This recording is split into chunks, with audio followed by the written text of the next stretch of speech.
In the early summer of 2020, David Shor was exactly the kind of person you'd expect to be at the heart of the Democratic data machine. He was a young, brilliant political consultant, the kind of guy who spent his days, just obsessing over spreadsheets to help liberals win elections.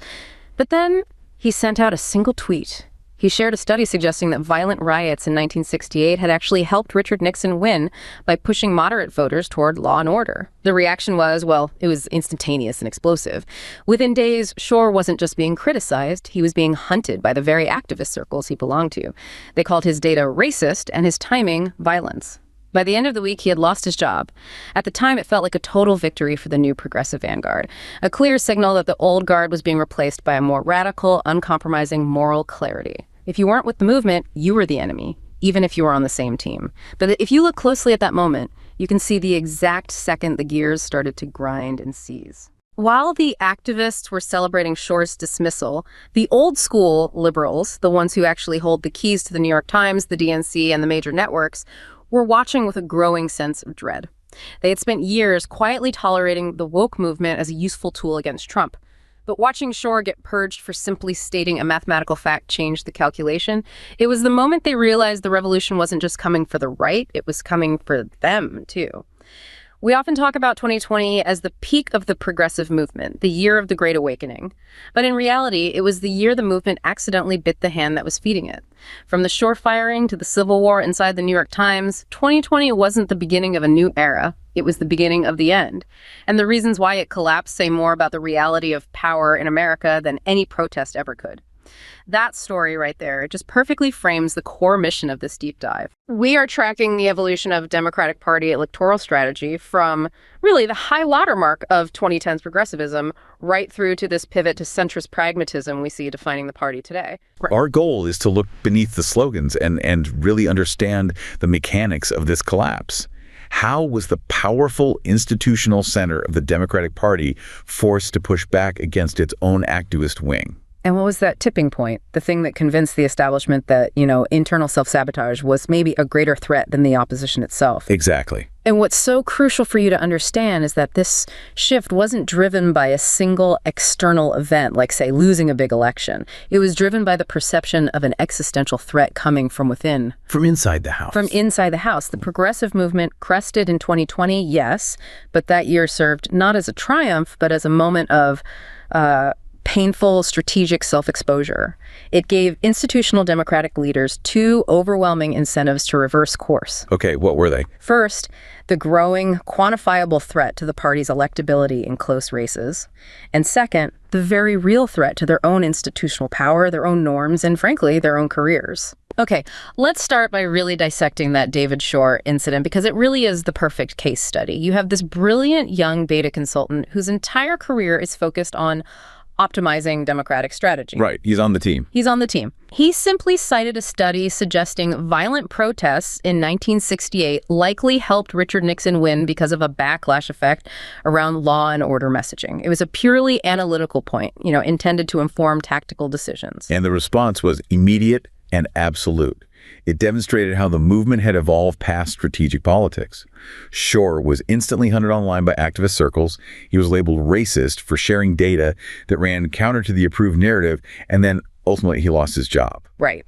And when you treat your own data scientists as heretics, when an empirically backed observation about political history, especially one about voter backlash, is deemed too dangerous to state aloud, the function of the group changes. How so? It stops being a political organization focused on achieving specific electoral outcomes. And it starts operating more like a secular religion demanding ideological conformity. Strategy is superseded by purity. So the mathematical truth of voter behavior became a moral failing. Was the institutional old guard worried about Shor's fate personally, or were they worried about the implication for themselves? Oh, they were primarily focused on the implication. The deeper realization for Democratic leaders watching this purge wasn't really about Shor's personal fate, sad as that was. It was a cold, hard political calculation. Okay. The incident reminded them that the massive protest happening that summer, however morally justified, carried an undeniable electoral risk. Which was what Shor was pointing out. Exactly. They could easily help the opposition by fueling a potent law and order narrative. And when the 2020 election results came in, showing the opposition performed surprisingly well in a lot of swing areas, despite the overall loss, it kind of appeared to vindicate Shor's worry. So it was a data point. It was a key data point. It proved to the institutional center that the activist left, in its current form, was becoming an electoral liability. It forced the party leadership to question whether the movement was helping or actually hurting the ultimate goal, which is, securing power. So if the Shor incident was a red flag about electability, the simultaneous high-profile civil war inside the New York Times was like a 5-alarm fire about institutional control and, frankly, personal safety within the party elite. We're talking, of course, about the case of the opinion editor, James Bennett, who approved an op-ed by a conservative senator calling for the military to restore order during the protests. That was a pivotal event. It was pivotal because it showed the activist left was willing to turn its weapons on the very institutions that had previously sheltered it. Right. This incident was a textbook collision between two completely incompatible worldviews operating within the heart of the nation's most influential media institution. The old guard editor, Bennett, he represented traditional liberalism. So seeing the newsroom as a marketplace of ideas. A library or a forum of ideas, exactly. A place where even deeply uncomfortable or controversial perspectives had to be aired and debated in the public square. It's based on the principle of free exchange. The idea being that exposure is the best way to defeat a bad idea. Exactly. But the new guard, largely younger staff, driven by activist principles, they saw words not as tools for debate, but as weapons on a moral battlefield. So the op-ed itself was harm. Yes, they argued that the op-ed itself was not merely wrong, it was actively harmful. They claimed its publication endangered their safety and the safety of Black staff members. So the editor wasn't just accused of poor judgment, but of moral complicity in potential violence. And the result was that Bennett was forced to resign in disgrace after a very public staff mutiny. It really felt like the new guard had successfully seized a major institutional checkpoint. It did, and while it was celebrated as a victory for the new guard, institutionally, it achieved the opposite effect in the long run. The forced resignations of both Shor and Bennett served as these terrifyingly powerful signals to the old-school liberals. The people who still hold the levers of power within the DNC, major media networks, philanthropic organizations. They realized they were next. They realized they were no longer safe. They were now fair game for cancellation, simply for upholding established norms like free expression or editorial balance or just data-driven analysis. The institutional leaders felt personally targeted. Yes. The imperative of self-defense, of protecting their own careers and the integrity of their institutions, that suddenly became the biggest priority. To survive and retain control, they had to change their approach to the activists left, moving from sort of quiet, tactical tolerance to strategic, decisive pushback. This brings us to what feels like the core thesis of the progressive movement's collapse. The activists left, kind of drunk on the perceived power of moral clarity in 2020, naively believed they could act independently or even hostilely toward the Democratic establishment and still thrive. They thought their moral righteousness was an inherent source of power. Right. But the analysis detailing the reality of the progressive moment is much, much colder. The 2010s progressive moment only existed because the Democratic establishment allowed it to and, frankly, funded it. It was a useful tool. It was a tactically useful tool, particularly in the context of bolstering the resistance against Donald Trump during his first term. The establishment was willing to tolerate radical identity politics, the excesses of cancel culture, as long as that energy was primarily directed toward political rivals. So they were basically deputizing the activist wing as the shock troops of the cultural war. Yes. But shock troops can turn on their commanders. And once those activists overplay their hand in 2020, threatening key institutional figures, the careers of editors, the electability of the party itself, the establishment quickly and decisively retracted its implicit support. The money dried up. The money, the platforms. When woke ideas became less welcome at major media outlets like the New York Times, CNN, MSNBC, the corporate and institutional backing that provided the essential oxygen and funding to the movement began to fade. Which demonstrates a fundamental truth. That the movement had lost the backing of its ultimate source of power, the establishment that provided the infrastructure. When the doors of that infrastructure were firmly shut to them in the following years, The high watermark of the resistance program they had run so successfully just suddenly dried up. It revealed that the movement's strength was derivative, not inherent. You know, what we're describing isn't just a difference in strategic opinion. It's an ideological and maybe surprisingly a psychological fracture deep within the American left. It really is. We need to look at this internal divide, distinguishing between self-identified progressives and traditional liberals, which goes much deeper than just disagreeing over, say, the marginal tax rate. Yeah, political psychology research has been absolutely instrumental in mapping this internal fragmentation. And to really understand the split, we have to rely on concepts identified using specific tools, notably something called the progressive values scale. These groups have distinct psychological and ideological definitions that reveal what they fundamentally prioritize in society and in politics. So walk us through those definitions. What does the research tell us about these two psychological profiles? Okay, so on one side you have progressives. This cohort is defined by a strong emphasis on mandated diversity measures, a high level of concern over cultural appropriation, and, crucially, a belief in the public censure of views deemed offensive. So protecting people from harm is the top priority. Yes, they prioritize protecting marginalized groups from perceived harm, often viewing speech and institutional norms exclusively through a lens of oppressor versus oppressed dynamics. This group is strongly associated with radical identity politics. Okay, and the other side? On the other side are the traditional liberals. They're associated with more old-school values rooted in the Enlightenment.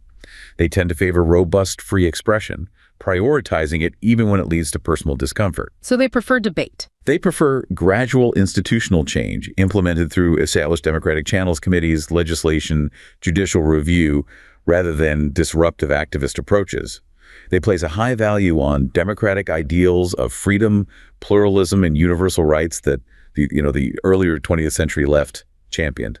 That distinction, the traditional liberal believes in robust debate, the progressive believes in silencing harm, it explains that institutional clash we saw in 2020 perfectly. But you mentioned this difference is so profound, it affects how they mentally visualize dissenters. It does. That's where the J.K. Rowling study, using the reverse correlation technique, provides a truly stunning insight.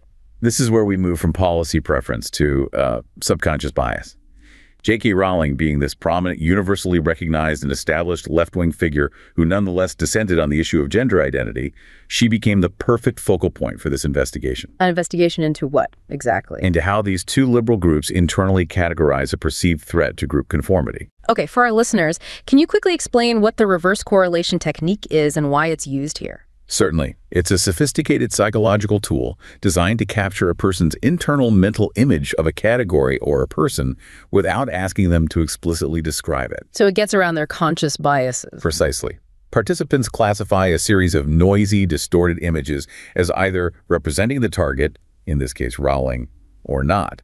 By statistically averaging the noise patterns they select, researchers can generate a high-fidelity visual composite image reflecting the participant's subconscious bias. It's powerful because it bypasses any conscious attempts to appear unbiased.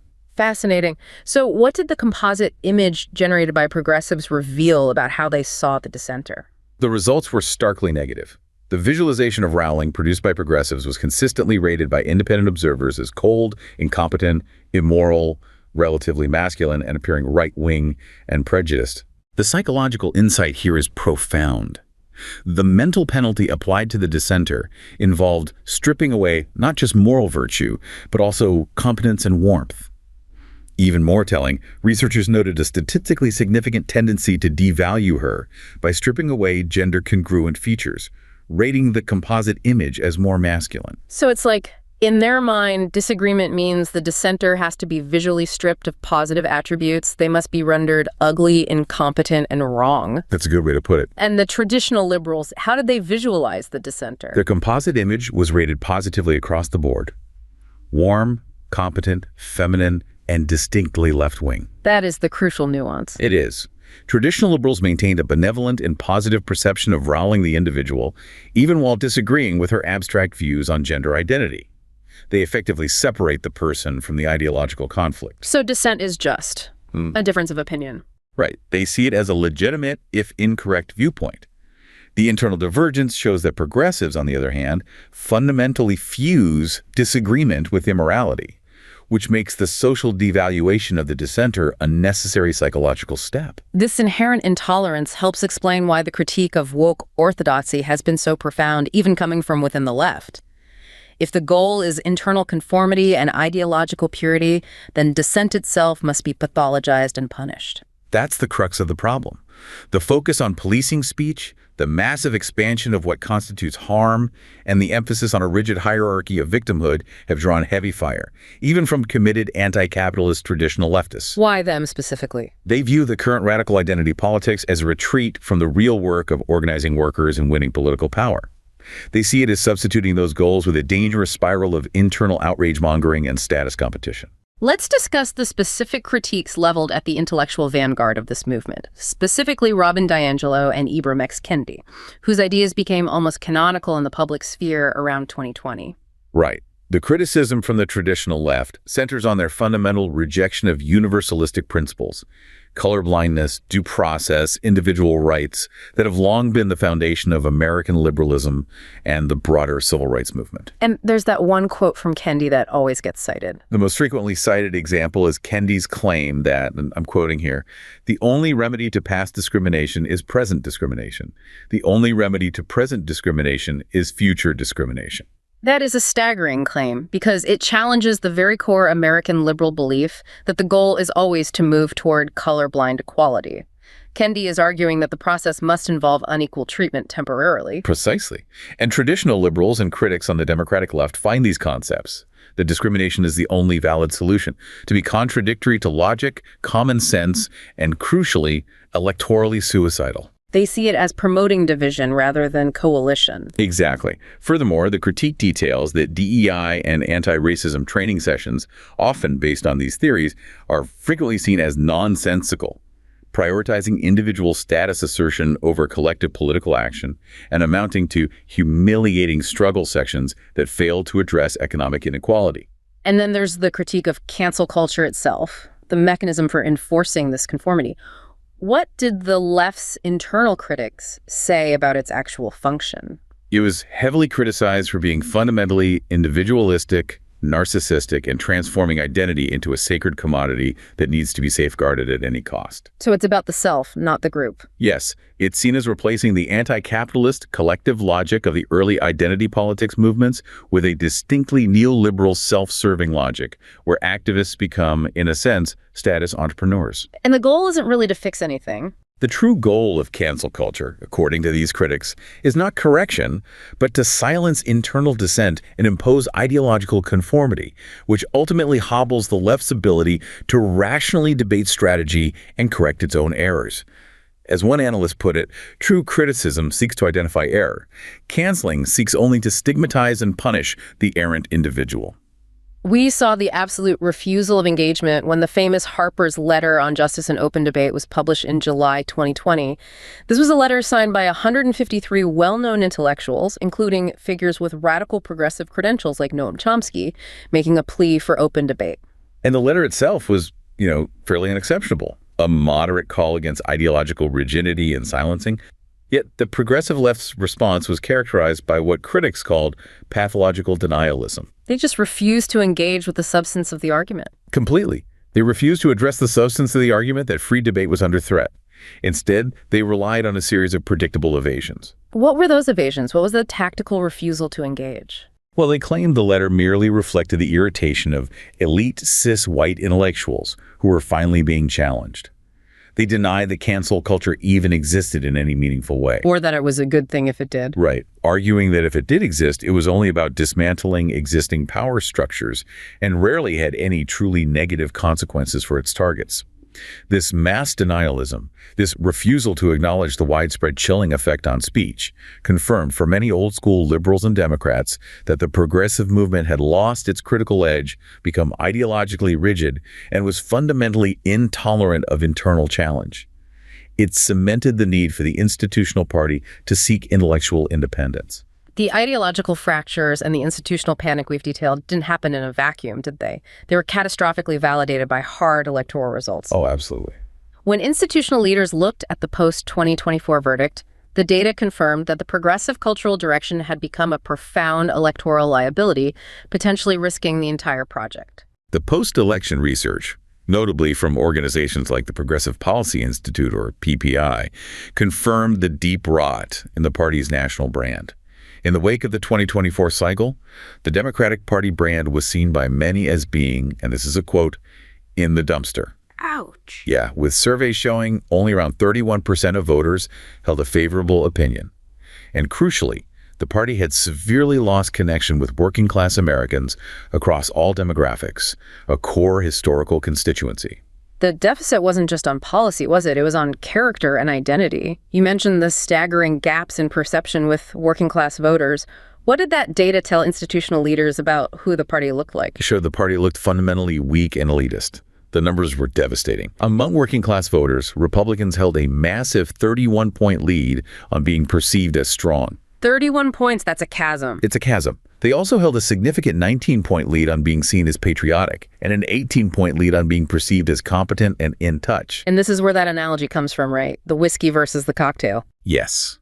This perception gap explains the striking analogy that emerged from focus groups. Former Democratic voters who backed the opposition likened the opposition to neat whiskey, strong, straight, unadulterated. And the Democrats? They compared Democrats to a watered-down cocktail, which is synonymous with weakness, indecision, and a lack of authentic flavor. That analogy, a watered-down cocktail, just perfectly encapsulates the deep character deficit they were facing.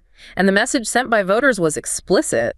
They felt the party had moved too far left on cultural issues. Absolutely. A PPI survey found that 58% of voters believed Democrats had moved too far left. To quantify the rejection of cultural progressivism, the Democratic polling firm Blueprint provided damning details among swing voters who ultimately broke against the party. And what were those details? These voters overwhelmingly associated Democrats with cultural extremism. 72% believed the party wanted to promote transgender ideology, 67% felt Democrats were too focused on identity politics, and 63% perceived the party as having extreme ideas about race and gender. So this robust polling provided the concrete, undeniable evidence that the institutional pivot away from cultural progressivism was not optional. It was an urgent electoral imperative. Right. It was about saving the party's viability. That data forced the institutions to act. Let's break down the 4 specific progressive policy areas that generated the most significant and disastrous voter backlash. Starting with the first one, immigration policy. Okay, so when the new administration took office, they immediately issued executive orders that dramatically loosened the rules for handling undocumented immigrants. This was a move rapturously applauded by the progressive flank, which had long advocated for abolishing ICE and decriminalizing the border. But strategists were worried. Strategists warned that this would be disastrous without a corresponding move to enhance border control. And the consequence was predictable. A massive surge in illegal immigration and a fundamental breakdown in perceived control. The New York Times reported that migrants making the journey were operating under the certainty that once they made it to the U.S., they would be able to stay forever. And that sense of certainty fueled the influx. Absolutely. The resulting crisis spiked the issue's salience for voters and generated intensely negative public sentiment against Democrats for losing control. The core strategic error was the progressive movement's failure to understand that Americans, regardless of their views on immigration's economic benefits, demand to maintain the sovereign right to choose who gets into the country and under what conditions. The voter frustration must have been off the charts. It was so severe that it translated into support for extremely punitive policy views, cutting across traditional party lines. An astonishing 62% of voters in one survey supported starting a new national program to deport all undocumented immigrants. 62%. And crucially, this included 53% of Hispanics. This single data point demonstrated that the party's stance, driven by its activist wing, was completely and fundamentally out of step with the public, even the public it claimed to represent, on a major policy issue. The second area of failure is law enforcement and social disorder, which, of course, ties directly back to the law and order messaging that David Shor was fired for raising. This was a completely self-inflicted wound. Democrats allowed their party brand to become inextricably associated with slogans like defund the police, and a wave of progressive prosecutors who appeared more focused on social justice metrics than on keeping violent criminals off the street. Even as violent crime was spiking nationally. Right. And the institutional party failed to draw a clear line against these excesses. What was the critical backlash logic from voters, especially those who often bear the brunt of social disorder? It validated the basic, irrefutable fact that policing works and is an essential, indispensable part of public safety, particularly for working-class communities and communities of color where crime rates are often highest. These voters, the ones who need effective police protection, felt abandoned. And the data backed this up. The data confirmed this. Among moderate to conservative non-white working-class voters, there was a dramatic 30-point margin against reducing police budgets. The progressive push for lax law enforcement and social experimentation in the justice system proved to be a terrible idea, resulting in voters prioritizing public safety above all else. It confirmed that public safety concerns can't just be dismissed in favor of activist slogans. No, they can't. Okay, third, the insistence on viewing all issues through an intersectional lens, the relentless focus on radical identity politics and DEI. This was rejected because it fundamentally contradicts the universalistic principles most Americans, including most traditional liberals, hold dear. Progressives insist on viewing society through a lens of oppressors and oppressed. Whereas most people believe in equal opportunity. The vast majority of the public, an astounding 91% agreement in one survey, believes in equal opportunity, not equal outcomes. The push for equality of outcome is perceived as inherently unfair and counter to the American meritocratic ideal. Furthermore, the concept of structural racism, which is central to much of this ideology, is not accepted by the swing voters the Democrats need to win. 61% of moderate to conservative non-white working-class voters believe racism comes from individuals and individual biases, not from society or institutions. So the subsequent proliferation of DEI programs in workplaces and schools. They were often seen by critics as nonsensical and humiliating struggle sessions that prioritize identity status and group affiliation over merit. It generated widespread resentment and fueled the perception that Democrats were elitist and out of touch with common sense. And finally, the fourth major liability, climate and energy extremism, which moves into the economic sphere and hits people's pocketbooks directly. Yeah, the progressive wing's commitment to apocalyptic rhetoric and the rapid elimination of fossil fuels, the Green New Deal type of thinking, was decisively rejected by voters. The focus on forcing immediate, drastic action, like the rapid rollout of expensive electric vehicles and mandated heat pumps, it ignored technical feasibility. And more importantly, the cost. Most importantly, the concerns of workers whose jobs and energy costs were threatened. Voters prioritized cheap, reliable, and abundant energy above aggressive climate timelines. And the data on this is unambiguous. Completely. An overwhelming 72% of voters favored an all-of-the-above approach utilizing oil, gas, renewables, and nuclear. Most notably, 2/3 of likely voters supported increasing domestic production of fossil fuels. And that includes younger voters, right? Yes. It included 63% of voters under 30 and 77% of white working-class voters. This shows the progressive catechism on energy was completely divorced from the economic realities and priorities of ordinary Americans who are worried about inflation and reliable heat. So the electoral data served as the definitive wake-up call. It transformed this institutional dread into actual policy action, and this led to a scramble among party elites to engineer a course correction. Right. And the internal consensus quickly coalesced around one idea, a complete rejection of the activist wing's cultural priorities. That pivot was immediate and public, signaling a shift in institutional protection. Prominent Democratic figures who hold major institutional sway began speaking out. Seth London, an Obama White House veteran, called for a complete rejection of race and group-based identity politics. And Rahm Emanuel? Rahm Emanuel, former Obama chief of staff, he echoed this, stating bluntly that identity politics did not work electorally and had failed miserably strategically. The mandate was clear. The party needed to recenter its appeal on economic issues that unified rather than cultural issues that divided. But declaring independence from the activist wing is far easier said than done, because those activists, what the sources called the groups, they're deeply integrated into the party apparatus. They aren't just protesters, they are the machinery. They are central to the party's operation. They write policy recommendations, train new staffers, organize get-out-the-vote operations, and, critically, they provide patronage for rising politicians. So there was a push to declare independence. Party surrogates did urge institutional Democrats to declare independence from this sprawling network of progressive nonprofits that often acted as the policy vanguard. And here's a surprising detail.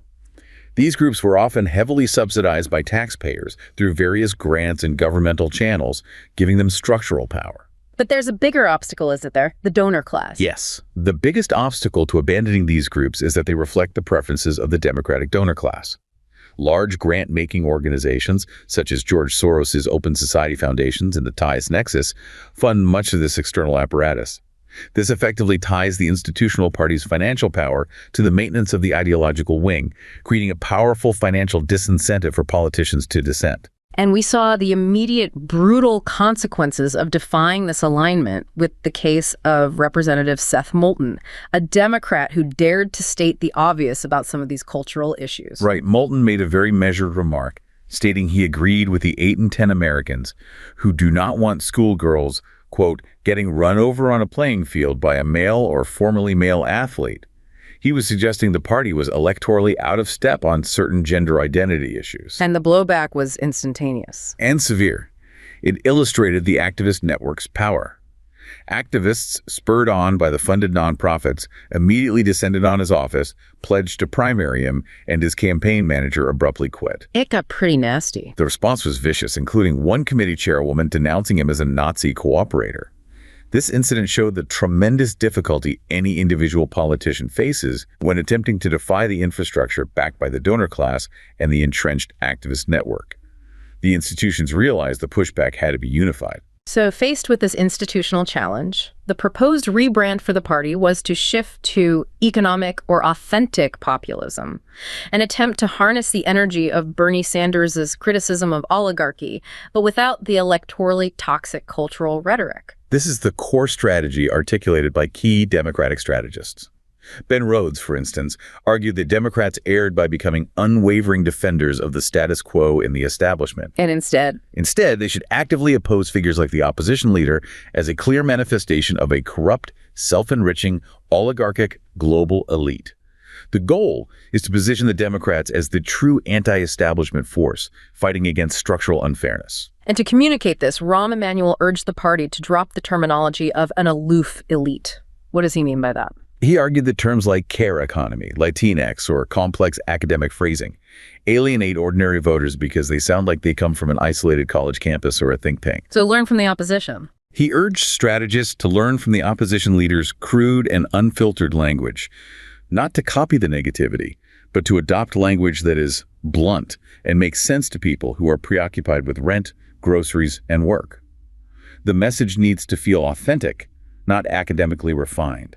So if they drop the culturally loaded language, what is the policy focus of this pragmatic populism? What are the specific, sweeping economic solutions? The strategy focuses intensely on advocating sweeping solutions for core economic anxieties that affect the working class universally.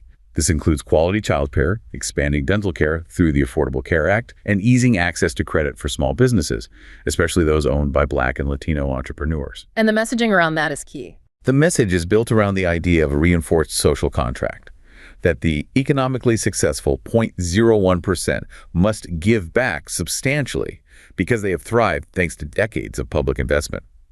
The strategy proposes funding these universal programs with increased taxes on the very wealthy, focusing entirely on tangible economic benefits while deliberately sidestepping the culture wars that voters rejected.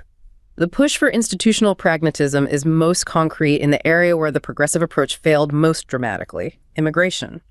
The New Democrat Coalition, a group of 115 moderate House Democrats, introduced a new framework that really shows this pivot in action. This new framework is the definitive illustration of the new political logic. It's a pragmatic move away from the ideological extremes of cruelty versus amnesty toward a hybrid model that promises both control and compassion. So what does that look like? This framework calls for stronger border enforcement and priority deportations, specifically targeting those convicted of crimes, as voters demand accountability, while simultaneously expanding legal entry paths for essential economic needs, such as STEM workers, farm labor, and caregivers. The political purpose is crystal clear: to take away the Republican monopoly on toughness, while still appealing to voters who are tired of gridlock and open to practical, economically integrated solutions. It is entirely about demonstrating competence and control. By showing that they take border security seriously and are willing to enforce the law, something the progressive wing fiercely resisted, they neutralize the opposition's greatest strength. But there's a risk. There's a risk. The far left sees the expansion of any enforcement mechanism as a complete betrayal of humanitarian values. However, the institutional party has clearly prioritized the imperative of winning swing districts and demonstrating effective governance over appeasing the progressive base. This strategic rebrand culminates in what feels like the ultimate electoral messaging innovation developed for the pivot, the race-class fusion strategy pioneered by Ian Haney-Lopez. This strategy is a sophisticated attempt to solve the party's central problem: how to discuss race and class without falling into the trap of polarizing identity politics. So it's not an additive strategy. No, it's not where race and class are addressed separately. It is a specific story about race inseparably fused to class, rather than prioritizing one over the other. The central premise is unity against a common wealthy enemy who uses division, often racial division, to maintain economic control. So how is this message structured to reject racial division while still acknowledging racial disparities? The structure is deliberate and unifying. The tested narrative states, when we come together by rejecting racism against anyone, we can elect new leaders who support proven solutions that help all working families. It's a framework for solidarity. Exactly. It's a mechanism to build solidarity across demographic lines, emphasizing shared struggles against economic corruption rather than prioritizing a hierarchy of victimhood or engaging in moralizing. And the tested result was very positive. How so? Researchers tested this fusion message back in 2020 and found it to be consistently more convincing to all respondents, including white eligible voters and voters of color, than messages focused only on racial politics, which often trigger white backlash, or messages focused only on colorblindness, which often fail to motivate voters of color. So it provides a strategic, tested roadmap for moving beyond the toxic identity politics that voters overwhelmingly rejected. You know, we've seen the entire cycle, how a movement that looked unstoppable in 2020 contained the seeds of its own decline. Internal conflicts, from a single tweet about data to a newsroom revolt over an op-ed, forced a fundamental reckoning within the democratic structure. Right, threatening the electability of the party itself. The 2010s progressives made a critical strategic error. They didn't understand their actual position in society. They overestimated their popularity and their inherent power. They failed to recognize that their influence was always conditional on the institutional establishment's tactical tolerance. They confused moral clarity with political power. And they became the movement that bit the hand that was feeding it. The consequence was the immediate retraction of the funding, the platform, and the institutional protection they needed to survive. So the institutional imperative to win the suburbs and secure the moderate center prevailed. It did. The ultimate lesson is that power, the actual ability to impact and affect the material conditions of one's own life and the lives of others through policy and governance, must always triumph over mere empowerment, which is simply the feeling of moral superiority or feeling good about oneself. Without translating that feeling into electoral power, the movement was easily discarded once it became a liability. The pivot was painful, but it has returned the party to a version of establishment pragmatism, albeit one dressed in new, economically focused populist branding. It is a clear institutional shift from the politics of moral condemnation to the politics of measurable, tangible economic solutions.